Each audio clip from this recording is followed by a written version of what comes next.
Why, hello again, everybody.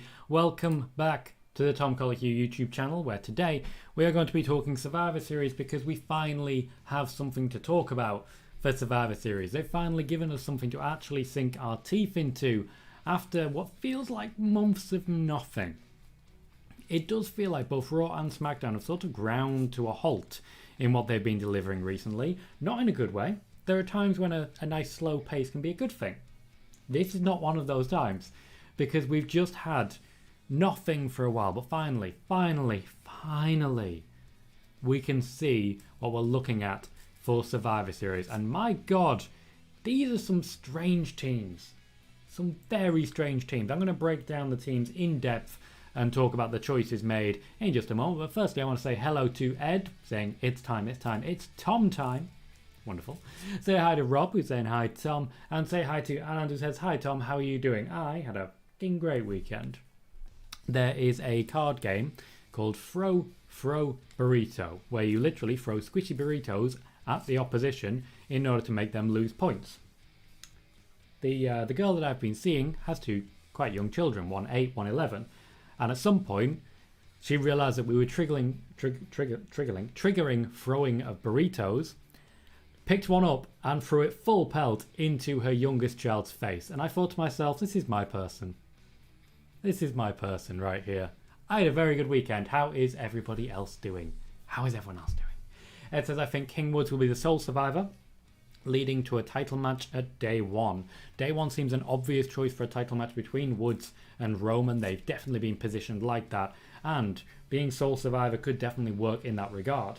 Also interesting that usually the Survivor Series 5-on-5 contains a Royal Rumble winner. Usually the Royal Rumble winners are involved in the 5-on-5 and show up and show out. Think about the fact that Drew McIntyre just destroyed Volta. At the time we were all focused on how bad it was for Volta, but then Drew McIntyre won the Royal Rumble. Changes everything. And Noob is here as well saying good afternoon. Well, hello everyone. It is 6 PM over here in the UK. The times in the US should have switched back now, which means that tonight, 1 AM for Raw. 1 AM. 1 in the morning. Yay. We've got that to look forward to. And for a Raw that I don't want to be too down on, because Raw last week was very, very good. And we finally have something to get excited about for Survivor Series. But we need to break down these teams because they are some weird looking teams. Rob says, to be honest, these teams are strange. Like, where the hell did Aaliyah come from? Good question. I'm going to start there, actually. I think that's a good place to start. Reading out the teams. So starting with the SmackDown women's team, we have Sasha Banks, not a surprise, a necessary choice. Shayna Baszler, again, not a surprise, a necessary choice. After this, it gets a bit stranger. Shotzi makes sense as the third choice because ultimately she is going to be involved in a feud with Sasha Banks. She is getting something of a push and she could cost Sasha Banks the opportunity, leading to a win for Team Raw. It creates a little bit of tension there. Then Natalya, who hasn't been featured on TV since losing the tag championships, has had her team broken up and has not actually appeared on SmackDown at all yet. Finally, you have Aaliyah, who, egg on my face, we will see her in a wrestling ring. I think she's there to take a loss pretty quickly and pretty succinctly. I don't think she's going to be that heavily involved. I feel she'll be built moderately slowly. So it's Sasha Banks, Shayna Baszler, Shotzi Blackheart, Natalya and Aaliyah. A good showing by Shayna here, particularly against some of the opponents lined up on the other side, would be very valuable if she's going to be winning the Rumble, as I still hope she will be doing. Michael is here saying, hi Tom, welcome Michael, glad to see you mate. Kervin says, one problem, no Toni Storm on Team Survivor Series. There's a number of people missing from the Survivor Series team, particularly on the SmackDown side, who you would expect to be involved. Toni Storm is definitely one of them, but I think there are others who could at least have been involved in some capacity, but have had to drop out instead. Noob says Natty is a ringleader. Natalya is a ring general. She is a ring general, and that needs mentioning. However, So is Sasha Banks. And there are plenty of people on the other side as well. Now, there are times previously when Kairi Sane has had Sarah Logan alongside her, the reason being that Kairi Sane and Sarah Logan had struck up a very strong friendship. So for Kairi Sane to fully understand what they were going for with Survivor Series, of everything going on at once, they wanted her to have a friend with her. That doesn't seem like it's what happened here, but we are where we are.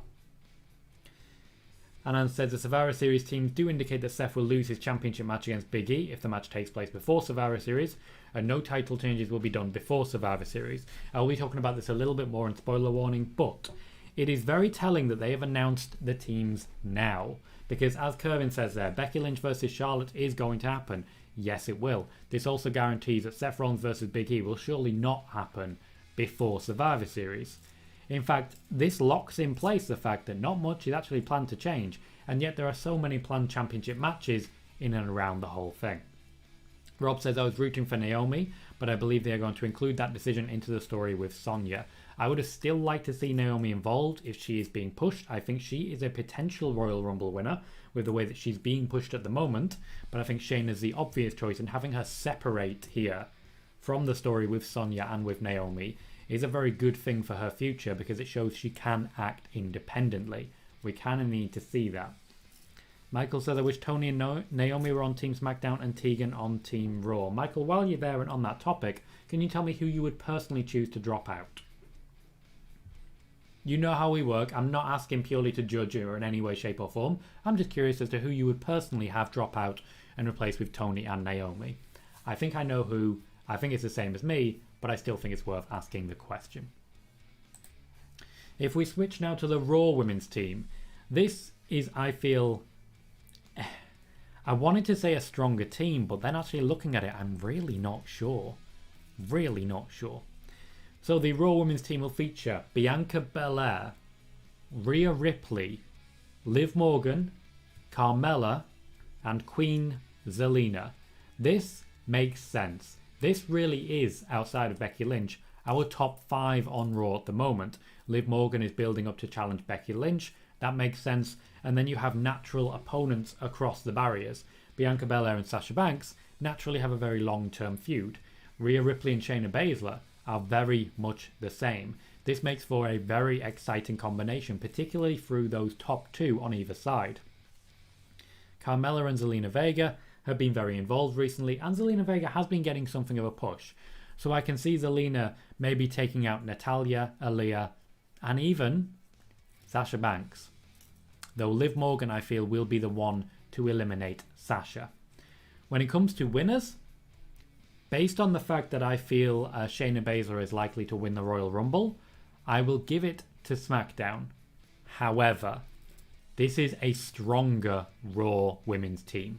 No doubt for me, this team is definitely stronger. With that in mind, I think we could see Liv Morgan and Rhea Ripley as the survivors. The big thing that's really interesting me, as Noobs just alluded to, is where is Nikki Cross in all this? I would have expected to see Nikki Cross involved in some capacity. You've got one tag team champion in there. Where's the other one? It may be that they're sort of taking her out of the public eye a little bit and protecting her that way. She's been quite exposed recently and not really flying as we'd hoped. But even then, I would still at least have her in the match. It seems clear to me that they have big plans for Liv Morgan in this match, but I don't know how long they will last when you consider that Lana was once a sole survivor for a Raw Women's Championship, for a Raw Women's Survivor Series match. Didn't exactly pay off long term, did it? Michael says Aaliyah and Natty drop out. That's basically what I expected, but I just wanted to confirm.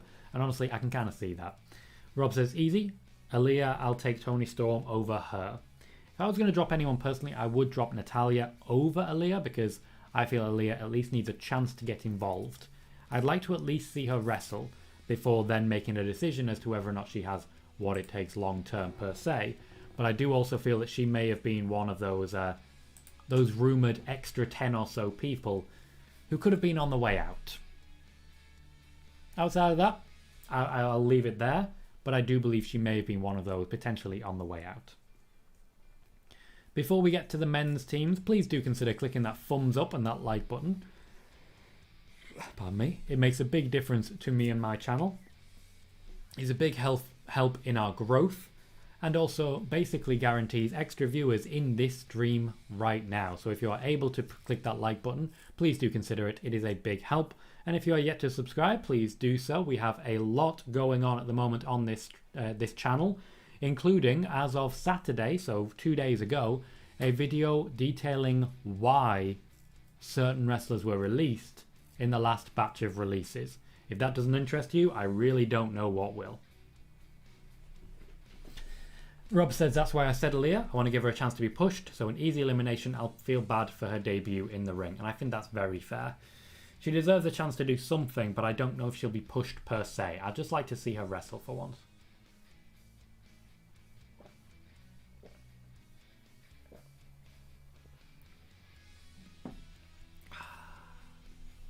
Right, let's get to the men's teams, shall we? And this, once again, it doesn't make the most sense. I suspect there is one name that should have been added here that we've not seen for a little while, but I'll get to that. On the Smackdown men's team, we have Drew McIntyre. Makes perfect sense. Jeff Hardy. Makes perfect sense. You get a high flyer, you get someone who looks like he's being rebuilt at the moment. Jeff Hardy's a good choice. King Woods, once again in the midst of a push, a king of the ring. Queen Zelina is also being respected by being in this match. King Woods makes perfect sense. He does have an ongoing storyline with Roman as well. That's just very interesting. Now it starts to get a little bit more strange. The fourth person is Sami Zayn. Now, when you look across the aisle, you look at Kevin Owens, you look at Finn Balor, you look at Rey Mysterio, Sami Zayn's role there makes perfect sense. But Sami Zayn apparently is one of those people on the way out. This is a pretty big sign of respect here when you consider there were other people they could choose. Let's say, for example, Cesaro, who they clearly quite like because they gave him the match with Walter. I expected we'd get a Cesaro or even Kofi Kingston. Instead, Sami Zayn. It's a good opportunity for Sami. I suspect he's going to get rolled up within the first 10 seconds. The fifth man on the SmackDown men's team is Happy Baron Corbin with Madcap Moss. And I want to repeat, with Madcap Moss. Baron Corbin has history with Kevin Owens and with Finn Balor. Madcap Moss, I feel, could be very, very involved here in basically wrecking the whole system. Baron Corbin makes sense to me. I suspected he may be one of those involved in the Intercontinental Championship scene. He does, after all, have a championship match upcoming. We just don't know when. At this point, the WWE have firmly switched tack after removing a large part of their roster and just going, yeah, we don't need you. Michael believes that Aaliyah needs to prove herself before getting in that match. I think that's a fair comment. We had no qualifying matches whatsoever. And I do feel a couple of these names could have been surprising wins for the actual qualifying matches. I would have liked to see Sami Zayn qualify. I think that would have been really good. But apparently they just haven't decided that they have time for that. Steve is here. Welcome, Steve Sir, saying, what's up, buddy? Only change I would have done would have been AJ Styles or Lashley for Dominic. But I wonder if this is a place Dom turns heel on Rey. I don't necessarily think Dominic's going to turn heel, though it is certainly starting to be more and more suggested by what's going on. AJ Styles is the question mark for me. Lashley, we know, is taking a break. He's taking a little time off. Where is AJ Styles? And also, where is Omos? Because I certainly would have been looking at adding Omos to the Raw men's team. Steve says, I wonder if Kofi is going to be written off for a few weeks and it helps build Biggie versus Roman without invasions. Perhaps Reigns versus Woods at day one. That would make sense, but it is the cart before the horse from the WWE, just sort of giving away their intentions here in a bit of an awkward manner. I feel they could have played this a lot more cleverly with some sort of qualifying match. I keep forgetting the word qualifying, I do apologise. Ed also says, as regards the Raw team, which we're about to jump into now, Seth and all the people that hate him. Let's talk about Raw and the Raw men's team for Survivor Series. The captain, the guy at top, is Seth Rollins. This is not a surprise to anyone. We expected this to happen. Alongside him is Finn Balor, who I don't see Finn Balor surviving this one either. And as it's Finn Balor, my expectation is that he'll sort of crash and burn again, because that's how Balor is being booked at the moment. Number 3 is Kevin Owens, who, as we know, really doesn't like Seth Rollins. Kevin Owens is another one rumoured to be on his way out the door. I am surprised to see him in this match with this in mind, but he, of course, is wrestling Biggie on Raw tonight. So he's getting something of a push, even if it is on his way out the door.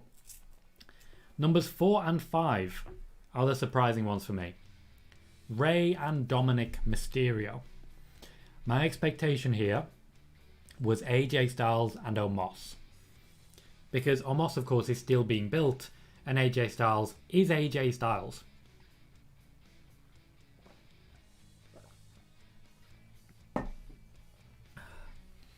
At current, AJ Styles is not going to be at Survivor Series. And this may well be that they've been, the WWE have found themselves very shocked to find that he ran out of dates. For those who don't know, AJ Styles does work a limited date contract. I believe it's in and around 200 dates per year. Now, this is balanced out to roughly an amount per week, which then they have a couple of weeks off if you have a contract like that across the case of the year. The WWE have not been having that many live shows, but with live shows back, they've been going a little bit crazy for it. And AJ Styles did not travel to the UK, to my knowledge. That certainly raises some questions. And what I want to say, just possibly unrelated. I've said it before, a spoiler warning, I'm going to say it one more time. There are people wrestling in the WWE who have chosen not to be vaccinated, and the WWE have chosen to look the other way.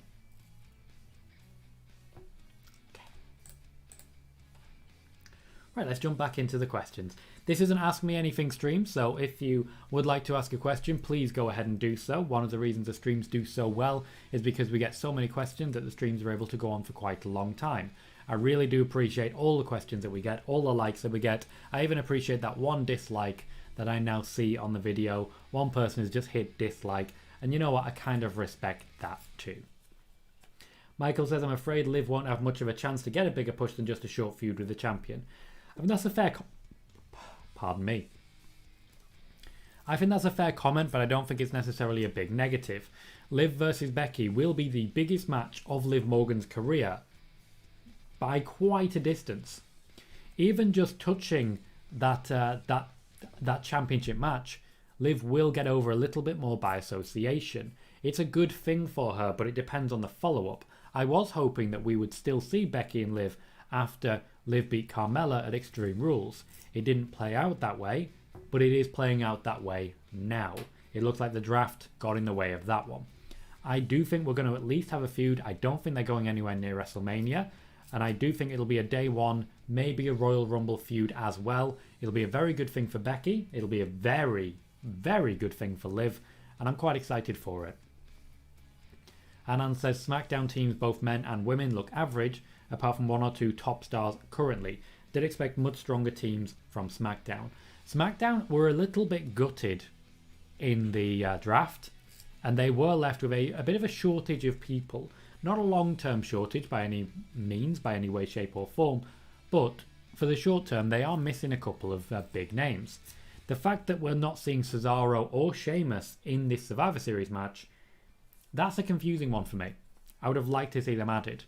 From the women's side though, I feel Naomi and Sonya are the only real misses, and Sonya wasn't really full-time back in the ring.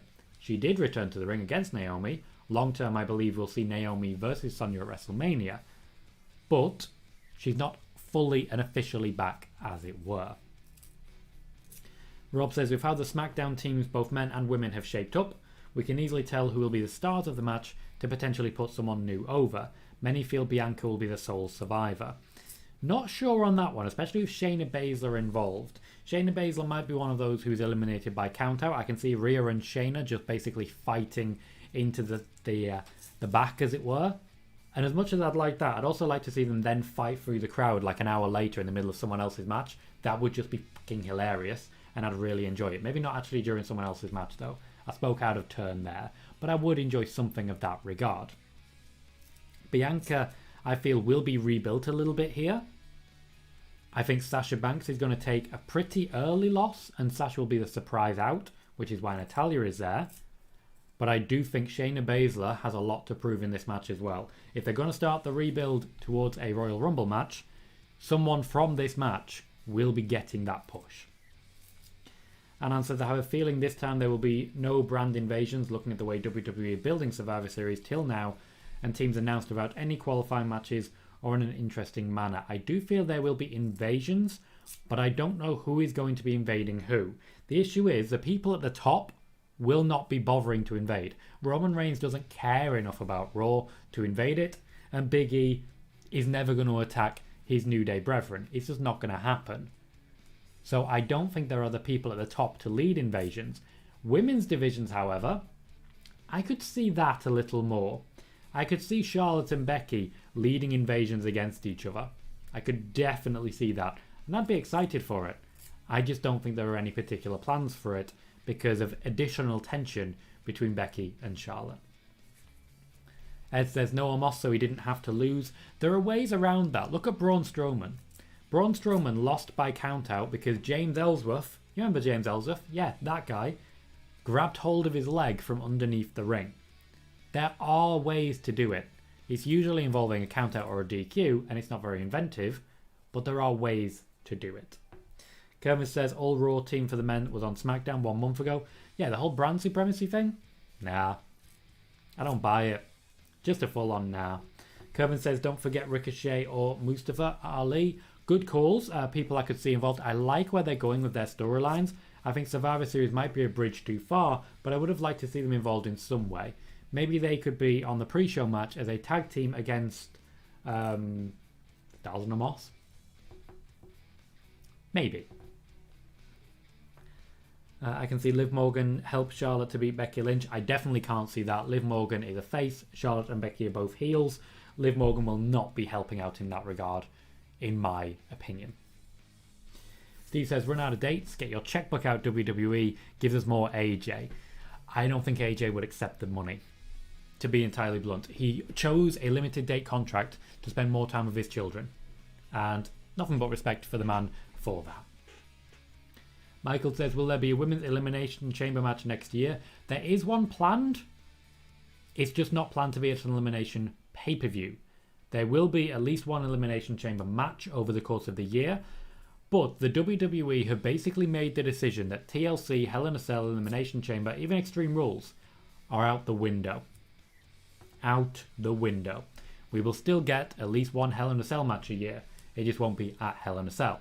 We will still get at least one Elimination Chamber match a year. It probably will still be in and around the same time as usual to basically decide who becomes the other challenger at WrestleMania.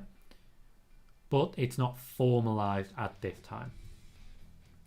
Steve says Undertaker on his debut lost at Survivor Series with that exact tactic. Yep, he was distracted and he walked out of the ring and basically just walked off. Good times, good times. Rob says, I don't see Shotzi winning the feud with Sasha, but I do want a TLC match at the Day 1 pay-per-view. I wouldn't be against it. Those two would probably legitimately kill themselves rather than each other in the desperate attempt to make sure we are all thoroughly entertained. Which I respect them for. I'm a little bit terrified of. You know? I'm also just a little bit terrified of it. I'm going to now warm up our Raw preview for today. And we will have a look at what the WWE have announced and what has been planned so far. So our main event, as I have just mentioned a little earlier, will be Kevin Owens versus Biggie. As we know, the plan with Biggie is to give him scalps. To have him beating big name after big name after big name. When it comes to Kevin Owens, I feel that we've seen the beginning already of his going out on his back. And I feel this is a big deal for Big E. He'll take the win against Kevin Owens clean. And I feel this is Owens basically choosing who to go out to. He won't be going out yet. But going out to Big E as part of that is a very good thing. If we think back to when Kurt Angle was doing his retirement tour, he chose all of the opponents apart from the WrestleMania opponent, which was Baron Corbin. Kevin Owens, I feel, is doing much the same. Able to choose some opponents along the way. He has nothing but love and respect for Big E. And I feel we'll also see Owens versus Balor somewhere down the line as well. Seth Rollins will be hovering and will likely be on commentary for this as well.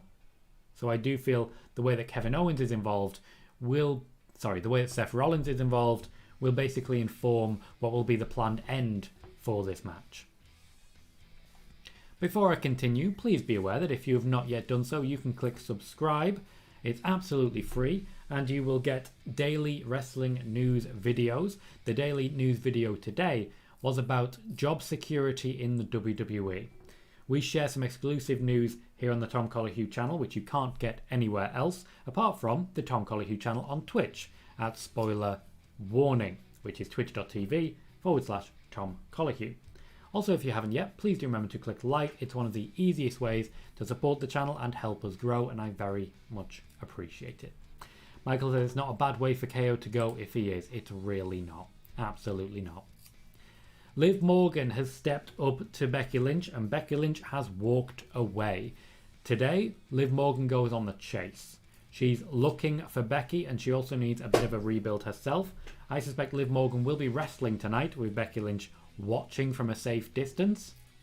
And I'm excited for that. Because Liv Morgan, I feel, does need a little bit more of a build in the lead up to taking on Becky Lynch. A couple of wins along the way could be good. Unless it's just Liv Morgan versus Carmella again. Which is what I suspect we're going to get tonight. Liv Morgan versus Carmella. We're seeing an evolution for Damian Priest, our United States champion. He's not gone heel, as we spoke about last week. I know a lot of people thought he did go heel, but that's not something I personally thought when looking at it. He had a great match with T-Bar, which was very good for T-Bar, but I feel now at this point we're moving on. Apollo Crews has stepped up and will now be challenging Damian Priest. I feel this is a good move to sort of encourage the idea that Damian Priest might be losing the championship and also continue the move towards more of an anti-hero for Damian Priest. Having Commander Aziz in Apollo Crews' corner really means that there is less of a height advantage for Damian Priest and less of an overall power advantage. I think that physical image of Commander Aziz staring down Damian Priest, Aziz Priest, that works for me. We also have the Raw Tag Team Champions Randy Orton and Randy Orton and Matt Riddle wrestling recently against the Street Profits, against the Dirty Dogs. The Dirty Dogs are set to wrestle the champions again. However, I feel they're a bit lost when it comes to this particular pairing. I feel we're killing time en route to the actual champion versus champion match, which will be Usos versus RK Bro. This, I feel, is just sort of in the way of a lot of storylines going forwards.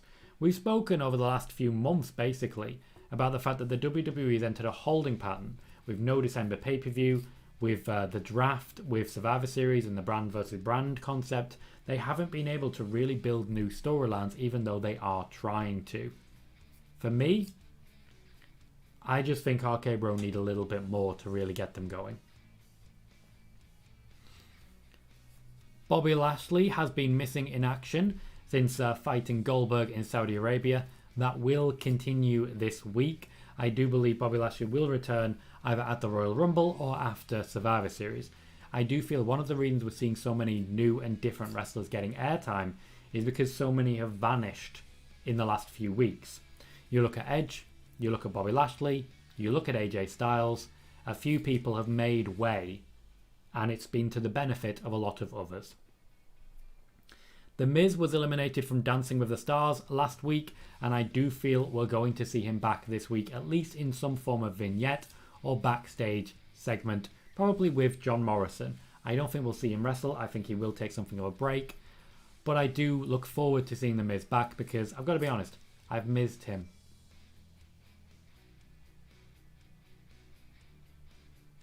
Sorry.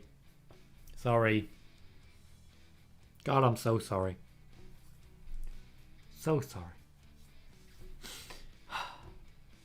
Rhea Ripley and Nikki Cross have new tag team challenges. They were defeated by Queen Zelina and Carmella. Both of them are in the Survivor Series match with Rhea Ripley. Nikki Cross not featured. I feel it's possible that Nikki Cross will have a quick break in the UK. I don't know that. I'm not reporting that. I just think it's possible she may not be featured because she may be taking a quick break. I expect to see something extra in the build towards this match tonight on Raw, but nothing major. Finally, last week we had Finn Balor taking on Chad Gable. I would like to see more.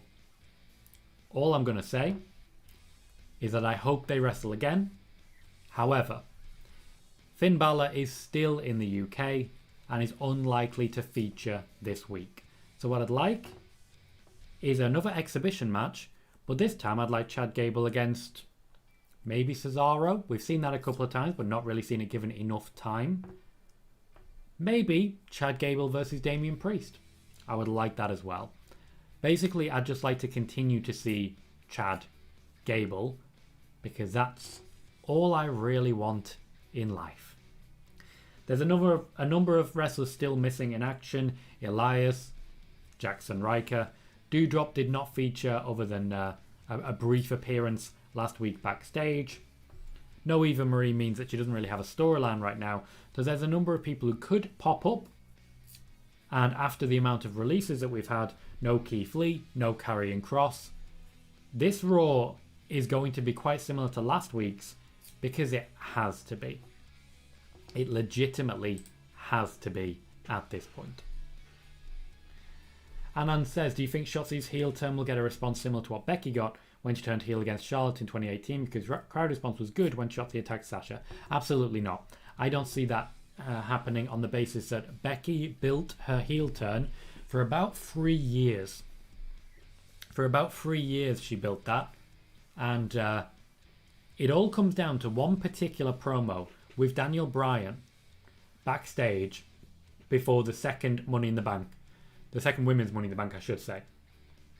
When she just said some very real, genuine, emotional statements that still live with me now today.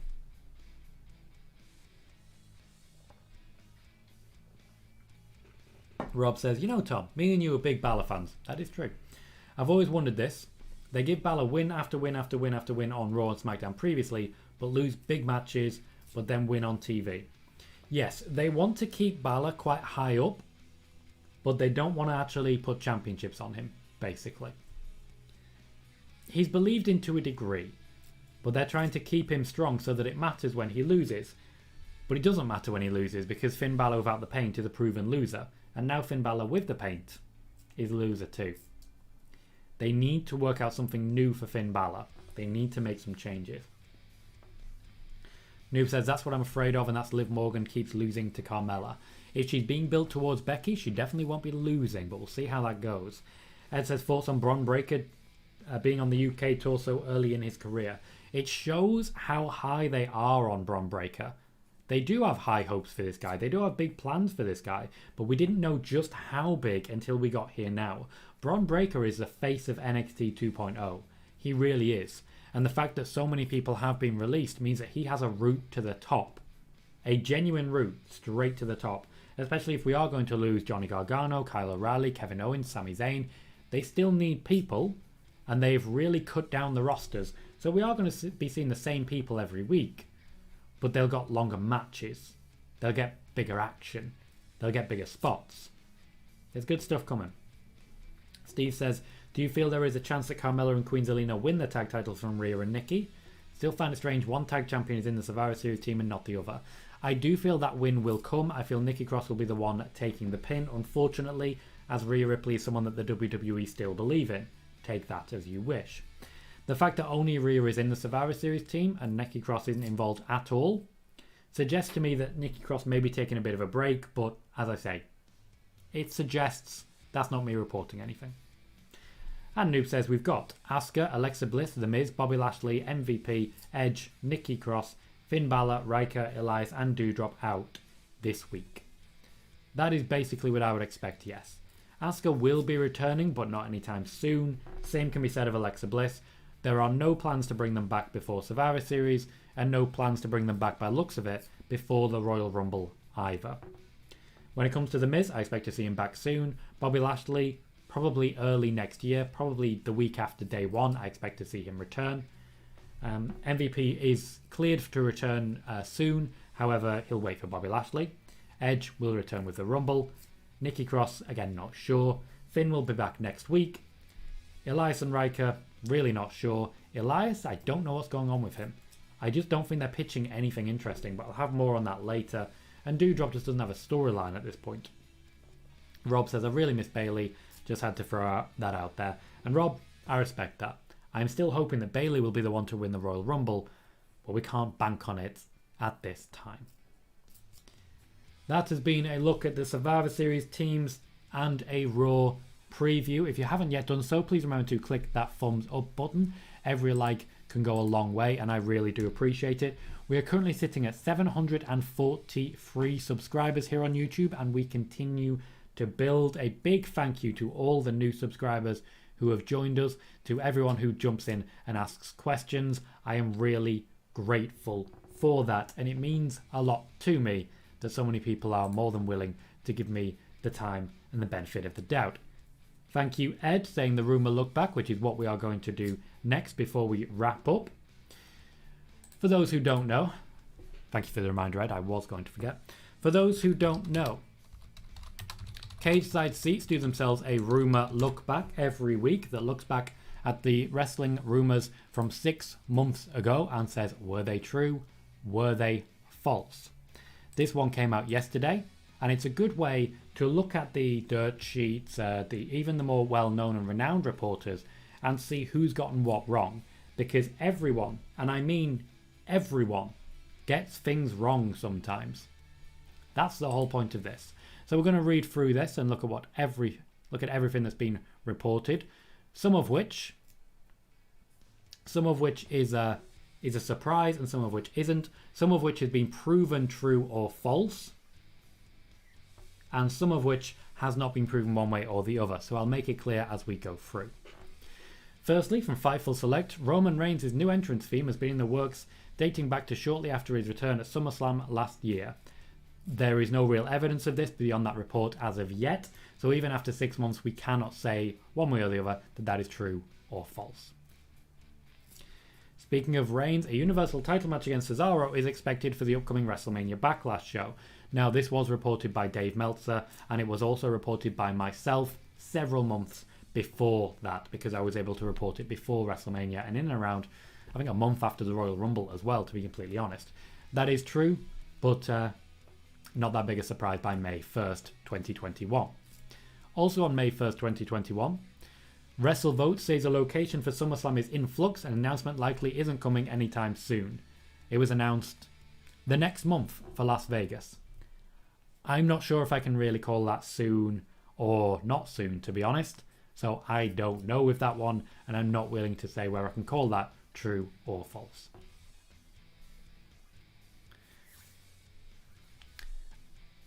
I like to read the Ringside News ones, so I'm gonna. There was drama from Ringside News this week on Twitter, of course, but let's say. Ringside News says, no one backstage at WWE was told anything about the upcoming throwback episode of Smackdown next week. This is from May the 3rd, of course. And anyone who asked was told they would be updated next week. No evidence of that. Nobody corroborated it, so we cannot say true or false. There is a lot of that with this one. Fightful Select says that Steve Cutler and Chelsea Green would wait outside Vince McMahon's door to stand in line to meet with him, but were told to stop doing that and instead wait in catering. Eventually they got a meeting. They also got fired. So after 6 months, I'm not sure whether to put much credence to this. Wrestling Inc. has been told by Maria Kanellis that Ring of Honor will likely have fans back at shows by the end of the year. They did have fans by the end of the year, however, they have now released all their talent, so really hard to say with any sort of positivity as regards that. Okay. Fightful Select again. Confirmed that MLW and WWE talks that were reported on last week, also by them, and added that many in NXT were in the dark about the situation. Discussions are happening at a high level within WWE. 6 months on, we've heard nothing about this, so I feel confident saying that nothing will be coming about this, because we can't say whether true or false, but either way, nothing's happened in 6 months, so I think we can easily argue against it per se. Here's an interesting one. This is one that really jumped out and got covered everywhere. Tessa Blanchard has been negotiating with AEW for a month now, according to SE Scoops. A source told the site their signing is all but a formality. Tessa Blanchard does not work for AEW, there has been no signing, and AEW have denied that that report was accurate. SE Scoops, unfortunately, just got that one wrong.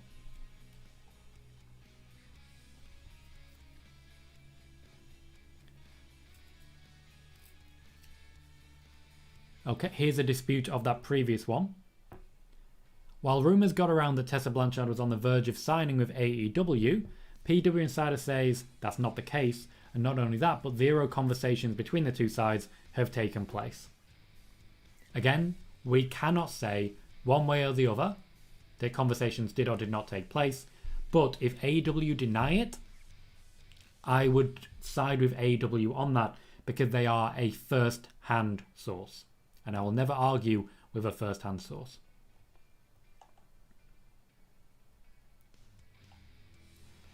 Okay, there is an entire section on Daniel Bryan here. Just an entire section on Daniel Bryan rumours. So I'm going to read through most of them. According to Wrestling Observer, WWE is pushing hard for Daniel Bryan to sign a new deal. I can confirm that. However, he did not sign. Per PW Insider, Daniel Bryan does not factor into any of the company's current creative plans, and within the last 72 hours, he's been officially removed from the internal roster. That is exactly accurate as well. That also happened, and PW Insider got that one right. Sources told Fightful Select that Bryan didn't make a big deal about his contract expiring. Many didn't hear the news from Bryan at all, but through the grapevine over the past few weeks. That certainly seems likely. That's very much the Daniel Bryan style, to keep things very much to himself. Fightful's Ring of Honor contact said the company will reach out to Bryan to at least get him to make a few appearances. He will not be making any appearances for Ring of Honor. And also, 2 AEW talents Fightful spoke to believe Bryan will re-sign with WWE, with one outright saying they heard he's staying put. This is unfortunately one of those rare times when even Fightful are not accurate. So it was sources said to them from AEW that they believed he would re-sign with WWE, and one outright saying he's staying put. It was not accurate.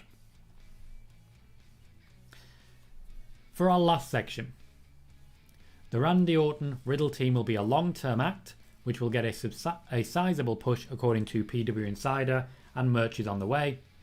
Absolutely, that push happened. They are the champions, and there is indeed merch. The Jinder Mahal and Indus Sher team that worked main event this week could be debuting on Raw soon, says Sportskeeda.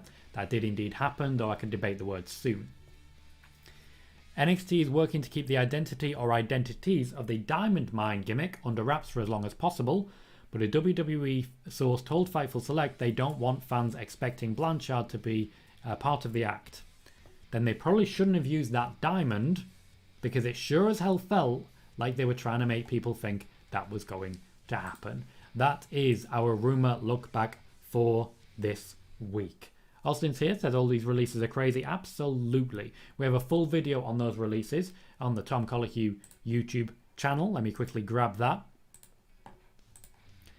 As of Saturday, I released a lot of information as to why certain wrestlers were released. It does touch on quite a lot, particularly as regards vaccination status as well. So I'm just going to copy the link there, put it in here for anyone who would like to check that out.